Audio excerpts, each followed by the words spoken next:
Hello everyone. In this video, we will see how to save a video in CapCut.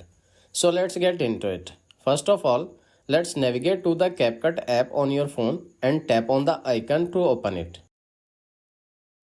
Once the app opens up on the screen, open the editing section from the bottom menu. Now let's create a new project to save the video. Tap on New Project and it will open your phone's media library on the screen. Select a photo or video that you want to use and then tap on Add at the bottom right to import the selected video to the timeline.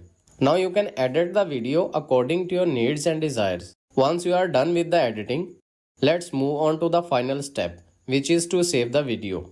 From the top right side, tap on the small arrow icon and it will automatically start exporting process. Once the export is completed, your video will be saved to your phone and you can use or share it on social media. And that's it. This is how simple it is to save a video in CapCut. I hope this video is helpful for you. For more information, please subscribe our YouTube channel and thank you for watching.